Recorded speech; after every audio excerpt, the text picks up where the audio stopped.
fire mechanic, how he switches after he loses one round in this game. And we have an Alucard, which is a rushdown character, so we'll be seeing some of that zoner rushdown character, can a rushdown character get in, which wasn't exactly shown in Guilty Gear, because a majority of the people we had today were rushdown characters. And it does look like we're getting right into it. And just Arcwade chasing Wolf down there. It catches backdash with the ground tremors. I apologize. I do not know any of the move names, what they call in this name, so I'll say what they look like, and you try and figure out what I mean by that.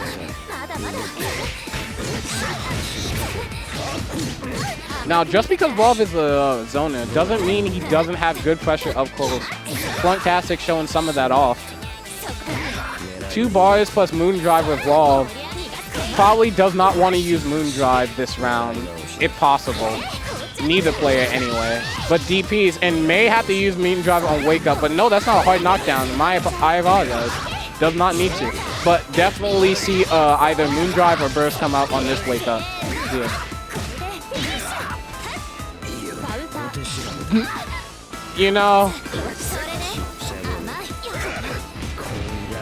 why would you grab? Isn't that like a cross-up thing there that lets Arcway be in the air? But it worked out. Well, unfortunately, it didn't work out enough as Flunktastic taking a round.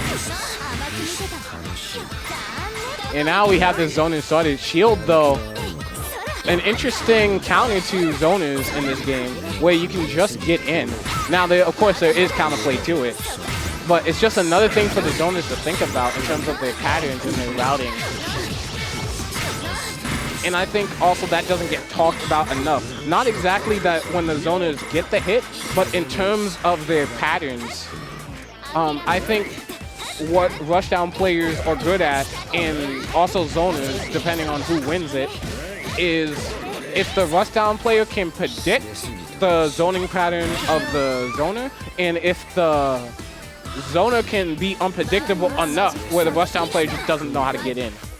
I always love that type of matchup. Now, I personally do not like fighting matchups or fighting zoners.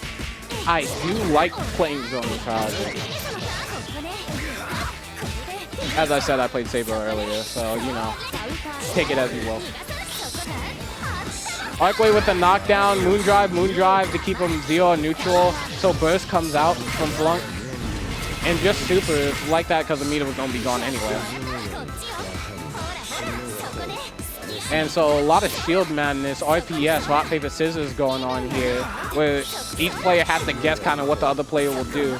There's a bunch of options you can do off of it. Like I said, you can get behind them, which beats the other person's shield if they decide to shield. You can immediately punish, which can be blocked in some cases, and can actually be a punish to some moves. Specifically the Moondrive power-up moves when they glow blue. No, I'm not gonna lie. I'm gonna run up shield. Well, same idea. Run up shield to try and get the blood heat super out. Unfortunately, it did not work out. And I think Flunk is just doing a very good job of not really keeping this out, but in terms of making him second guess himself when he gets in or gets in range. Like, is this like kind of a flame trap thing? Is he just gonna throw ice at me? But as I say that, Flunk gets the hit, and this just should kill. Goes into Rekka, could have extended with super if wanted to. And that would be the first round.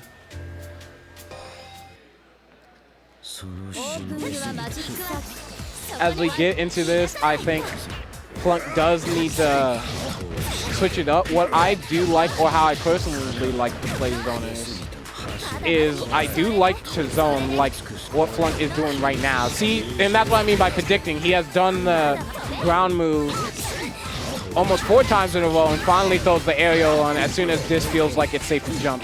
And pretty much won the round off that interaction.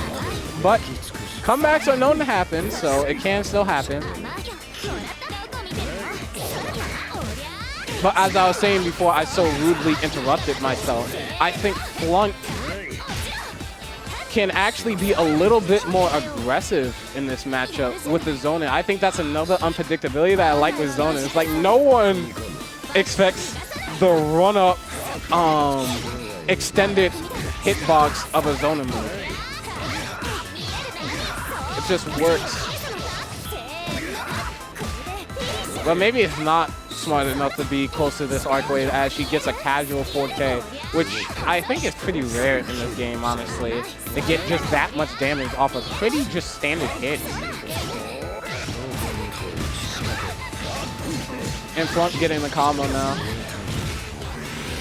Pushing him full screen, getting the charge. I missed the shield RPS. Hey, hey, hey. Okay. You know, Moon is always like one of those things that confuse me most about the game because everyone gets access to like another dash and another jump, but I don't ever see them like use it. You know what? That's a good point. I do remember that's a mechanic in this game. I think it's because almost it's like too much movement because if you go and extend yourself that far, eventually your opponent's going to press a button because they see you just moving everywhere. I mean, I think that like the purpose though is that you have access to more mobility, and so you one, you gain the option to commit in different ways, and also you gain the options to escape more ways as well. Right, so it's like I don't know, it just feels weird that everyone uses it for just like more enhanced specials instead of instead of moving better. It feels like, especially in a game where you have to RPS so much, that movement would be really important, you'd think. I do agree. I do think movement is the most overpowered thing in fighting games by far. For sure. That comes from a Melia player. That comes from pretty casual Taukaka. Pretty casual Taukaka call, you know. I'm not gonna lie, I haven't played much CS. I don't know. The only thing stopping me is I don't know if Mai's messed up or not. And I want to play Mai if I play anybody. So Mai is very fun. Don't let the haters fool you. I don't know. She's like, the only one with an auto combo. It's crazy because I hear 2 things about Mai, and I only hear one of these 2 things, and it's like either Mai is hyper cheap, super messed up, everyone hates her, or Mai's not that good. It's whatever. it's kind of whatever, bro. I do not agree with anything. I think I would agree more with the hate more so than Mai is not good. If it was only that, I would be a CF player right now. That would be my side game. I think if you specialize and are very good at tick throw game, Mai is extremely deadly. I am the Sultan of strike throw. Oh, okay. That's what they call me in the streets. No one says that, but that's what they call me when I'm not listening. I know it. Then you would love Mai. All right, back to Melty Blood. Wow, fantastic, applying the pressure. His block string is his pressure, is his combo, so it's all good. Swinging around the sword. He's got bad bluff, but he's still doing it. Oh, never mind. This guy is hitting him with the mashy washies. This is probably going to be the full combo, the game, and it right? just corner carries. Yeah, after this one, he gets like the safe jump, and then he's ambiguous cross up. I did see that earlier. Okay. Burst comes out, moon drive to punish the shield. This guy was gonna kill him, though. Yeah, he's dead. Yeah, he's dead. And Flunky wasted all his meter, so yes, he did. You know, you love to see it. He could have 4 meter, but instead he has 1 right now. So you know, I'm sure he's feeling really good about this round. Just runs up Jazz. No confirmed there from this guy though. So Flunky gets to live as if nothing happened. All right, so we're gonna get a good corner combo here. He should just take the safe jump. Oh no! We had a controller connect. Someone didn't disconnect. No. Remember, everybody, when you start your match, you should disconnect all of the wireless controllers from your set, whatever setup you're playing on. Unfortunately, Sony did not create the wireless controllers to be able to disconnect themselves. So it's your responsibility when you get onto the set to disconnect all the controllers that are connected to it, because otherwise this type of thing will happen to you. I also recommend always doing a button check. Even if you know your buttons are right, you know, maybe that can happen during button check, checking your controller screen. Like they have so many things. Like you can just check your buttons as long as you know what your button setup is, then you can get it right. I guess they're just letting it rock. Yep. But I'm not exactly mad, but that is unfortunate because Flunk did have pressure there. Yeah. This definitely iced Flunk a little bit. Like yeah. I see what you did there. That was good. That wasn't even on purpose. I'm just nice like that. So yeah, Flunk is gonna die. Oh, never mind. This guy's gonna drop, and we're gonna get kind of one more chance at life here for Flunky Wonky. He's gonna blow out the super. I don't care what zoning you are doing right now. I'm just gonna wake up super. Yeah. And I mean, like when they're in death range, it's kind of why not, right? Why not? Yeah. If you're in a situation where you know it's gonna hit and you know that the lobby you're playing against is being kind of lazy about it, then it works out. I was also saying this during the Guilty Gear Strive sets that I don't believe in commentator's curse. I believe it's the viewers, not the commentator itself. I mean, I don't believe the commentator's curse either, but that's because I believe it's the players.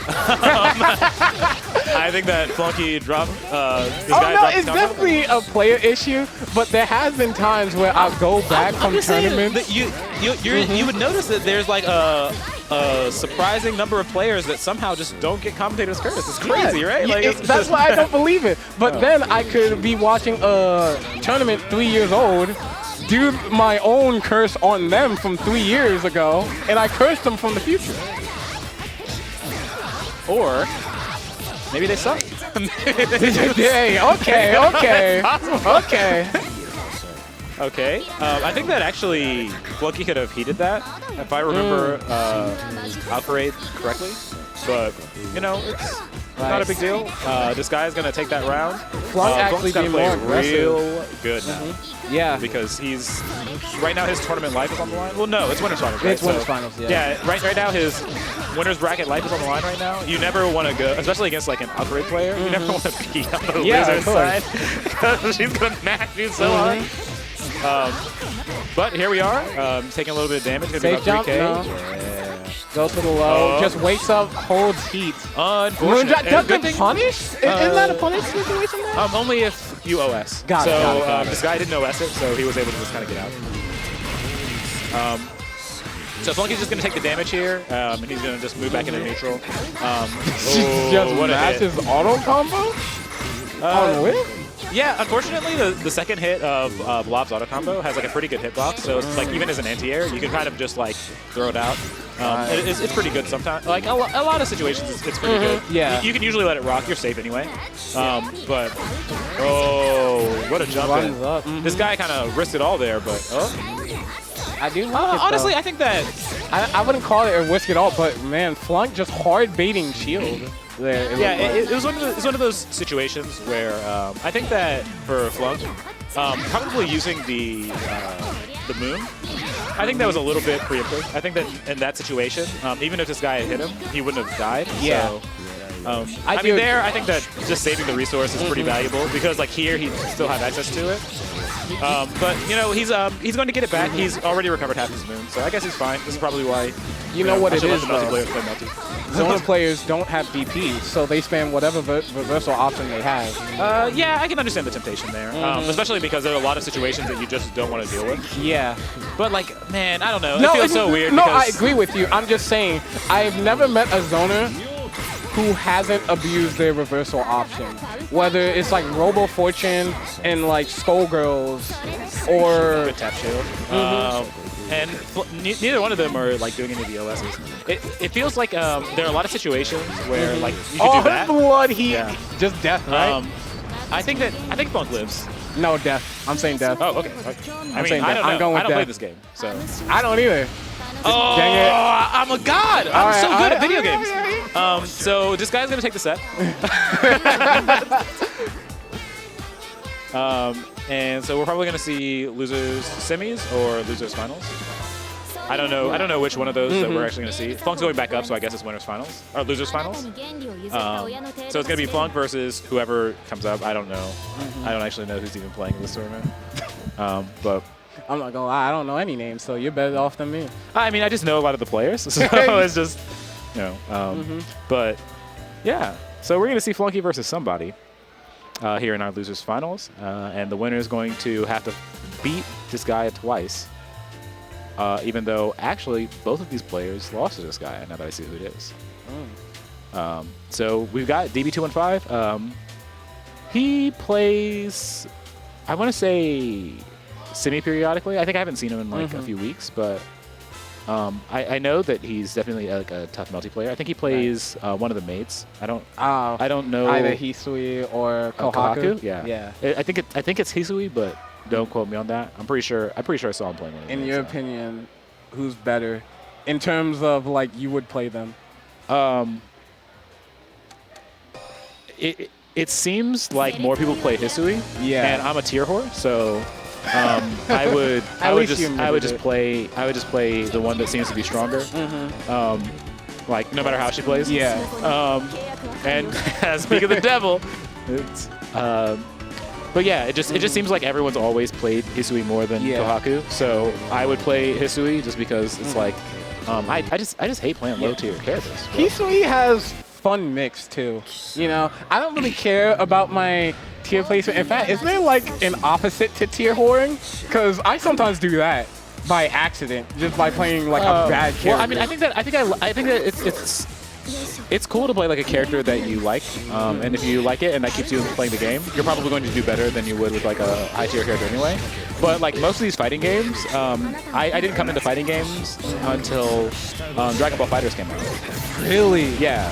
I had never touched a fighting game before. So I played like a little bit of Dragon Ball FighterZ, and I was like, this isn't anything like the Dragon Ball games that I'm used to playing. Because I played like Budokai Tenkaichi and like and I was like, oh, this is not what I expected. But like it was cool. It looked super cool, and so I was like, okay, well, like what else is in the genre or whatever? And BB Tag had just come out. Yeah. So I played BB Tag because I like Weiss, and this is how I learned that I was a tier whore because I love Weiss so much. The game was unplayable because I couldn't just play Weiss, and Weiss sucked. Yeah. So I was like, this game sucks. And so I kind of jumped around a bunch of fighting games, not really playing anything, not really knowing anything about fighting games to even like know what I would really like until Granblue came out, and then I started to compete. Yeah, I don't believe in just playing one fighting game. You play whatever's fun to you at the time. I mean, yeah, I think that like they're all games. I think that like if you're a super serious competitor, unless you. Because they're like different levels of fighting games. I think. Yeah. Right. Like if I'm playing Skullgirls, I can't play another complicated fighting game. Right. It's impossible. Yeah. Like there's just way too much to know. There's way too much to keep your mind on. To play like another game seriously. Right. But like since I played Granblue, I'm like that game's pretty simple. Yeah. As long as you're keeping up with the meta, as long as you're keeping up with the matchups, as long as you are active in the community, you can pretty much play Granblue and then like also play like another like pretty complex or more complex fighting game. And like a lot of games, like it's hard to play a bunch of different characters. But Granblue is kind of not one of those as well. I think that it's really simplified. I've always said that everyone should have 2 characters. Not because of like matchup spreads, because there are characters that just don't lose really any matchups. Yeah. But because I think that one of the strengths of Granblue is that the nuance comes in the matchups and the decision making, right? Like understanding what your opponent is doing, understanding what your opponent wants, and figuring out how to fight against that. And so knowing that that's where the nuance comes, you can use another character to change the game that your opponent's playing. And that's really powerful in a game with decision making being the core. Right. I think, if you allow me to interrupt you for 1 second, I think you're a head player, are you not? Yeah. Definitely. I sympathize with that. I'm also a head player, while sometimes not thinking. Is that possible? Yeah, I understand. Is that possible? It's like anything psychological. There's a level of feel involved, right? Yeah. You have to handle some things emotionally, because especially in fighting games, influencing your opponent's emotions are really important. Oh yeah, I agree completely with that. Yeah. So like I always say that like my play style is kind of centered around creating a feeling of hopelessness. I want my opponent to feel like that they did things right, but there's still nothing they can do. That's a very interesting point of view. I have something similar in terms of I like to try and force mistakes of my opponent, but I think yours is like way more in depth and so more screwed up. Because what I want is I want my opponent to like walk away from the set and like ask all their friends like, okay, what did I do wrong or whatever, and I want them to get a different answer from each time, right? And and I just wanted to get like frustrating and confusing, and if they don't walk away like that, I feel like I didn't do well enough. That is an amazing mindset to have, and I think DB is feeling a little bit of that right now, getting perfect in the first round, and then never mind, just comes out. Yeah, so returning to the set, we haven't been talking about it at all. I think that a lot of what's going on here is this is kind of the difference between like character matchups and player matchups. It seems like DB kind of knows how to play against Blob. I think everyone has to know how to play against Blob in this game. He's the premier zoner. But it feels like DB isn't getting very much of an opportunity to force his game plan very much. And so Flunk is kind of able to get away with a lot. Yeah, I was saying a little bit earlier, I think at least how I like to play zoners is just the unpredictability factors of your patterns of how you zone. And I don't think DB has figured out exactly how Flunk is playing this, but maybe I'm mistaken because DB on a run here. Well, I mean, at the beginning of this set, Flunk made like some pretty big mistakes here. I think that there were like a couple of times where he just went for a read, and like every time he has a meter, he keeps doing heat. I would be OSing so much of this.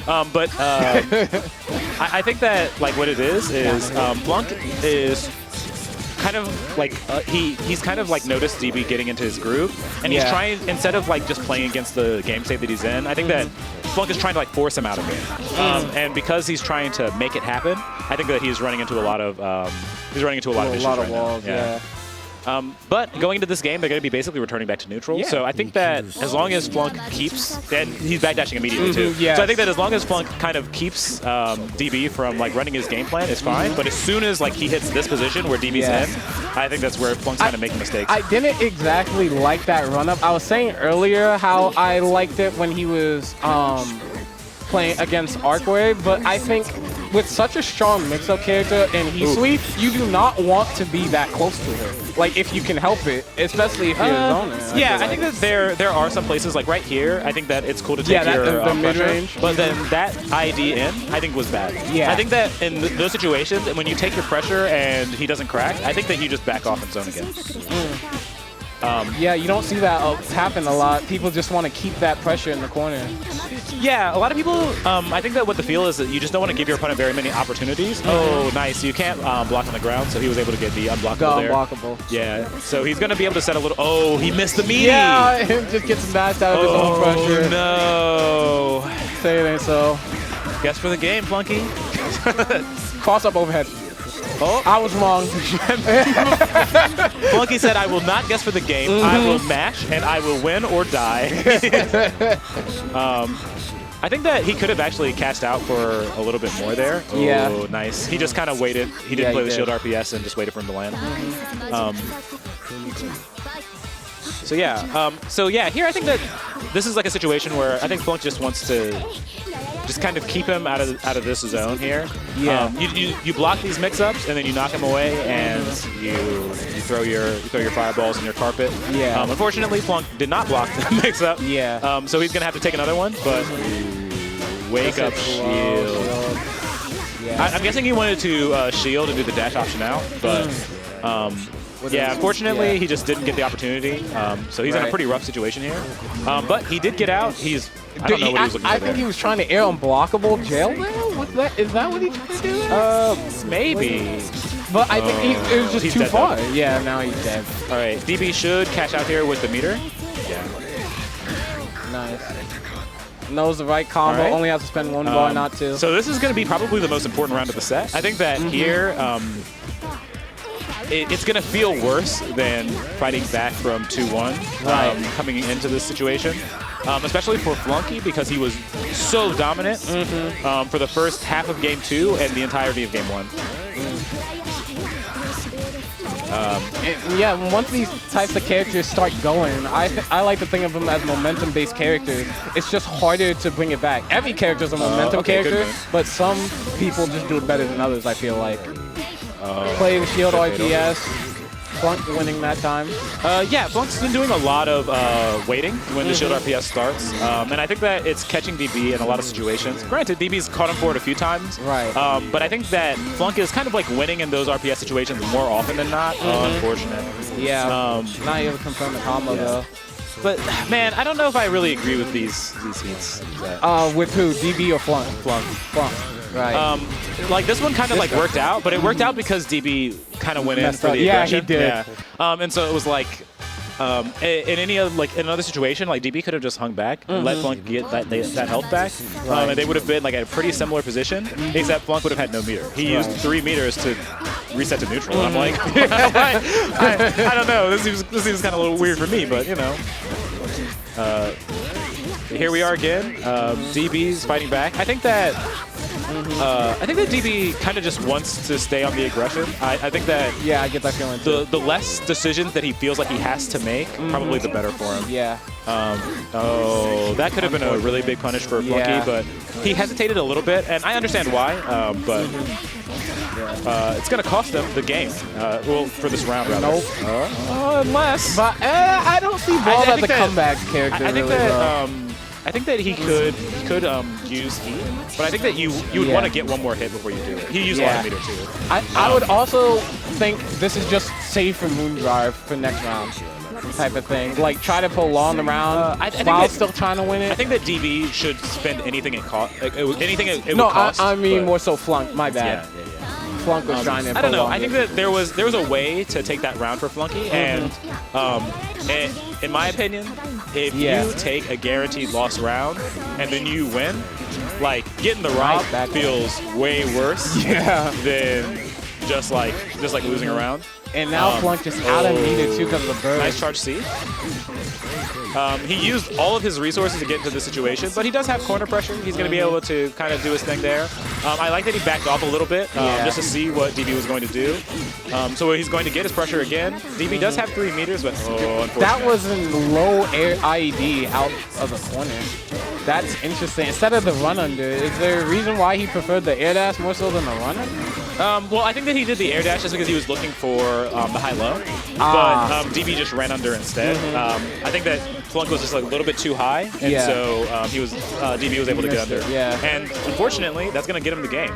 Yeah, and now it's match point for both players. Yeah, I think that Flunk should take a second. The biggest thing here for him is just that he's been making a lot of mechanical errors that has given DB opportunities to start the mix. And so I think that Flunk just needs to calm himself and play a little bit more the way that he's intending to play. Right.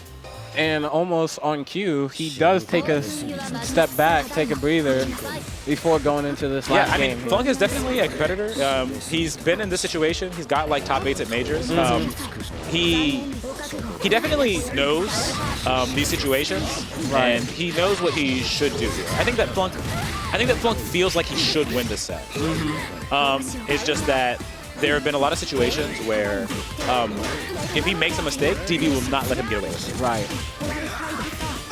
And that's honestly a strength of DB more so than the character, right? Yeah, of course. Like DB is kind of like showing him. He's like, you might be favored, but like I am not a player that you can like. You can't chill, right? You've got to be on it. Beats like the burst with that perfectly ranged 5C. Wow. That's rough, because he's going to go into this with no meter. Well, he's going to have the one that he gets from the round, but that's I'm telling you, zoners cannot help themselves but do their reversal action. Yeah, I mean, this is something that Flunk and I talk about in Grand Blue. He plays a Shoto, but like, a lot of the time he'll use like the parry options and things like that. And I'm like, there are sets that you won that you lost because you did this. Like, come on, bro. No, that does drive me crazy. For all you DP abusers out there, stop doing it, please. I mean, it's one thing if I'm saying that because I'm venting because I got hit by too many of them. Yeah, I'm like if it's working, I understand, but you know, like you have to understand like the risk reward that like you're. There are a lot of situations where it's a little bit riskier than it is anything else, right? And Flunk, unfortunately, not able to bring it back, gets perfected last round in DB going up to grand finals. I think that what was so strong there is that DB like kind of pushed Flunk out of his game and into like DB's game. And once you saw that Flunk was starting to get like kind of shaken a little bit. It became like a totally different set where like now DB's playing way more aggressive. He's able to kind of get in. He's like running the aggression in like way more situations, and he's able to kind of force a game plan that I think that Flunk normally wouldn't let him get away with. I agree with that. I think it's also just harder because I feel like zoners need to have a more structured game plan than most other characters in fighting games. So when you break that concentration, it's so much harder to get back to that structure because you have like stuff planned out. You know what I mean? I half agree. I think that zoners do have a structure, but the problem is that like neutral is weird. And so where a zoner is kind of building what they want to do, it's usually based like interaction to interaction. And what they're trying to do is minimize the RPS and like maximize situations where they know what will happen. Right. Whereas aggressive players generally are trying to do like almost the opposite. Right. Where they're trying to create situations where you have to make a decision, right? And they're like running the things that they've chosen, right? They're just doing their flow chart. X beats X, Y beats Y beats Y, and Z beats Z, and they're choosing their options like as they're setting up the situation. And then you have to understand the situation and choose an option, right? And just having no defensive option that says no to that means that you have to be very collected when you're making your decisions. And I think that what was difficult is that Flunk was getting less and less collected as the set continued. What do you mean you can't play a complicated fighting game and another fighting game? You seem very knowledgeable. Kind of, but like everything that I'm saying is very general because, for example, with like Melty Blood setups, I don't really know what your options are. So I can identify that this is what the situation is. But since I don't know the options, then he's playing the RPS, and I'm trying to figure out what I have to do with my hand to make the symbols, right? And so I don't think you give yourself enough credit though. Even though it is very general information, I'm pretty sure you have been to online lobbies. They don't care. I mean, but those are the guys I lose to. So I mean, hey, if it works, it works.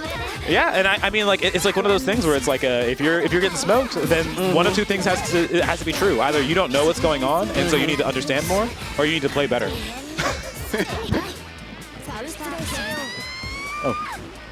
And DB putting the first game on the board. Super quick, super decisive. I think that he's kind of in his zone. He's coming up from losers. He just finished winning. He just finished winning a match where he probably wasn't the favorite. And now he's playing against the guy who knocked him out. So one of the things that I always say is every time I lose against someone in tournament, I think to myself, well, in like big tournaments, I think to myself like, all right, like what happened here?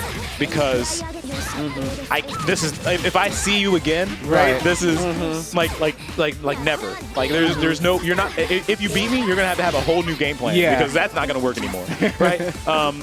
And I think that a lot of people do kind of fixate a little bit on what made them lose, especially because I think that if I remember correctly, because I was watching this guy because we were waiting for him for Grand Blue, and I think the set looks pretty close. And so I think that DB was probably in a situation where he probably felt like he should have won, and it was like taken from him.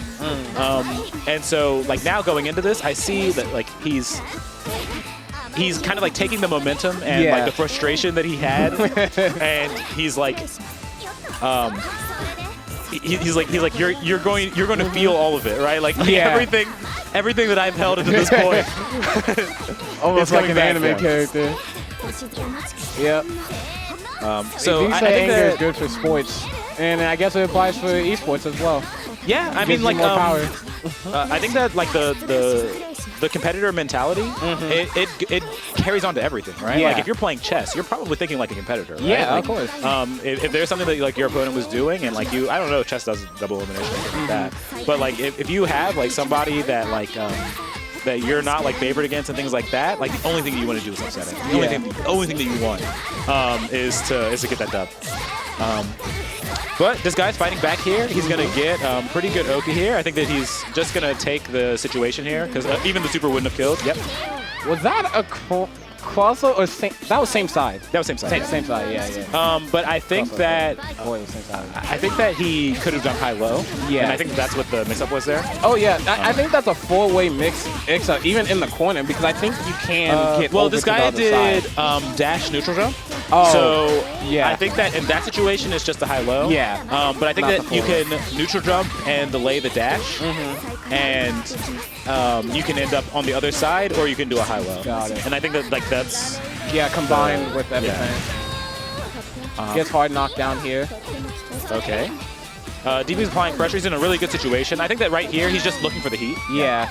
And so he was just doing kind of like heat safe pressure there, I think. Yeah. So he's going to go 2-0.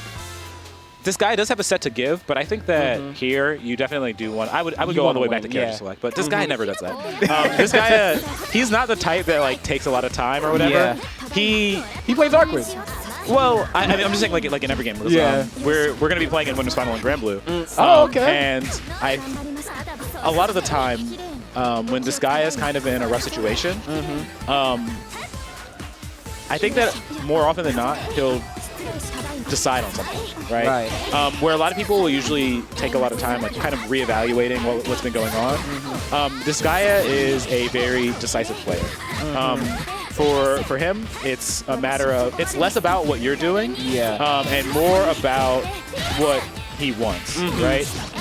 And so the question isn't how to stop you from getting what you want. The question is how do we go from where I am, where I'm not getting what I want, to where I want to be. And just curious, so you, based on how you're talking, you are more of how to stop what they want type of player? It Would you describe yourself that way? depends. I think that if I don't know my opponent, more often than not, I will kind of spend a bit of time kind of playing a little bit risk averse, trying to gather information about what they want. And then with that understanding, I choose what I think will be less favorable for them. Right. If I think that playing a harder lockdown style where I just like keep the pressure on and things like that, if I think that my opponent seems to struggle against that type of thing, then I will take the initiative.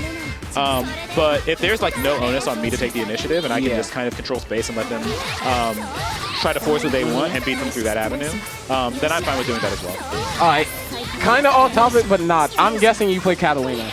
No. Dang it. I am a Shoto player. I have played Catalina, and I do kind of play all the Shotos. But I think that my main is probably Belial right now. Belial is good, I'm kind of jumping around characters, but I think that Belial plays space control the best, and I think that Belial, I mean, Catalina kind of does now that she's been buffed, but she didn't have the same type of space control game. Oh no, he does, and he just has such a strong projectile in that game. Yeah, he has the strongest projectile in the game. Yeah, like it's for sure. It's ridiculous. Yeah. And just like all the options that you get out of it, it's there aren't very many fireballs that force your opponent to RPS. It's kind of dumb. Not gonna lie. And it's like you either have to just take what what he's gonna do with the fireball, you have to hold it, or you can try to like guess around it. But if I'm using follow-ups that will stop you, then you're just getting locked down and you have more bad situations. Feels good.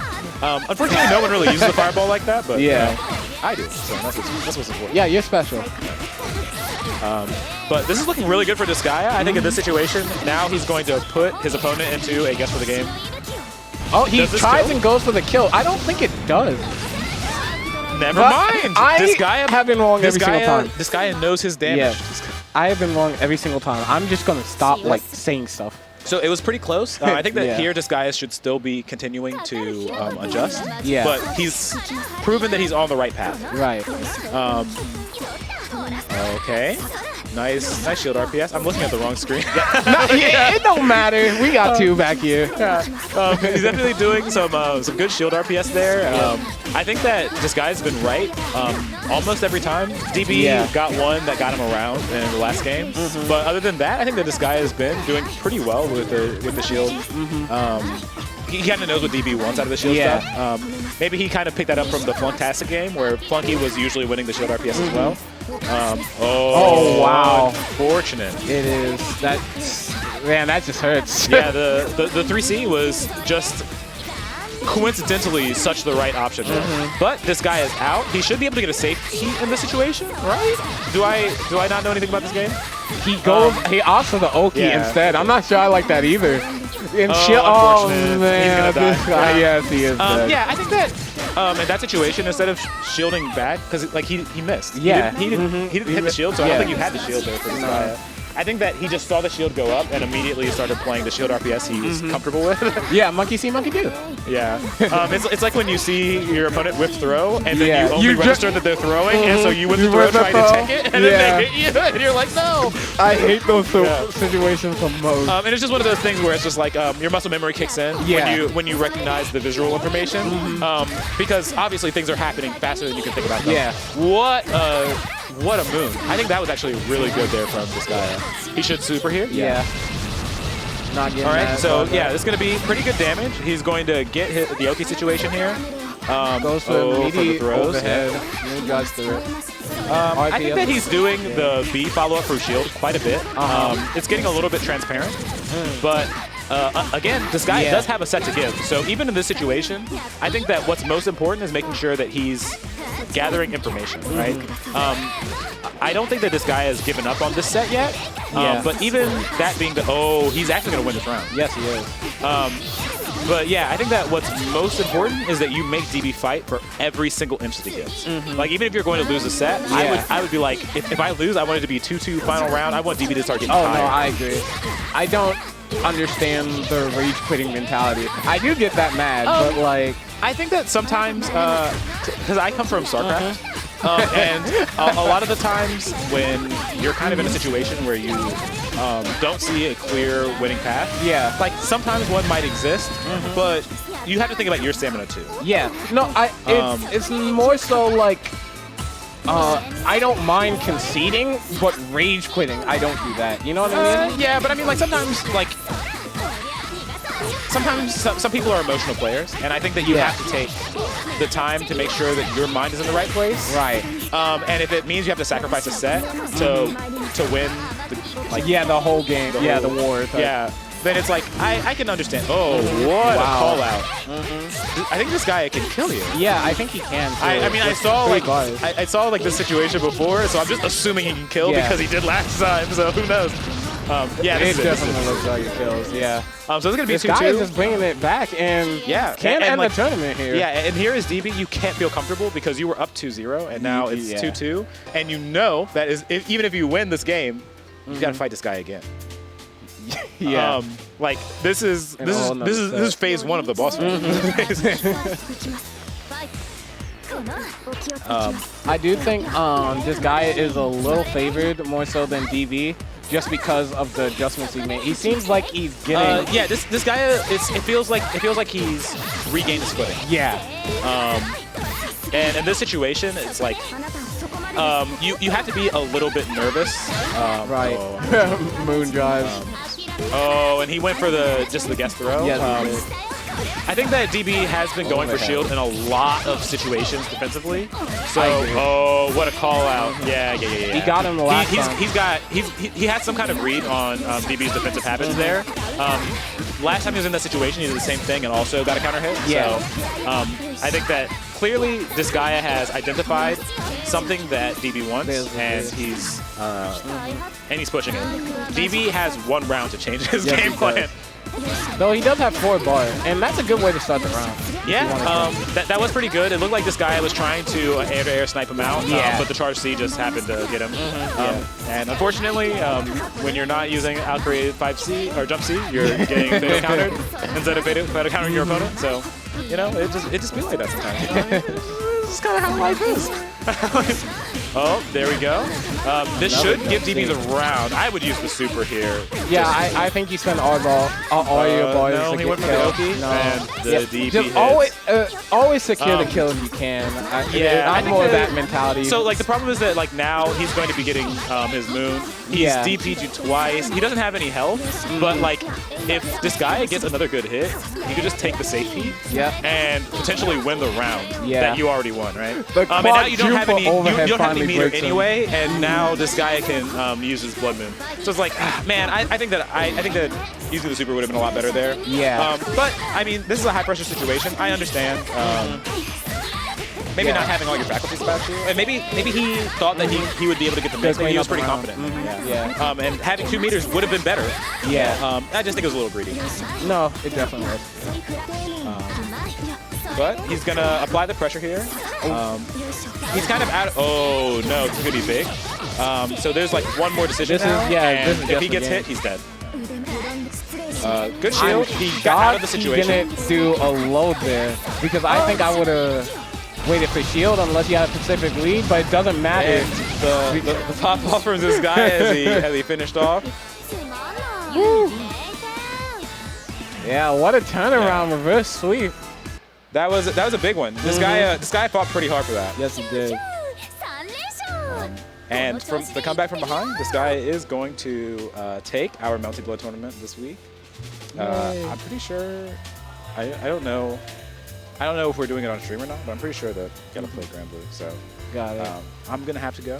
It was Corn, the Salt and Strike throw. Nice chatting with you, Chatter. Yeah, nice chatting with you, Corn. Lovely to meet you. Hope to see you more. Yep. All right, stream, and that'll be all for tonight. Thank you so much for joining us. 2 amazing sets of Guilty Gear and Melty Blood, and same time next week, Thursday. Better be here.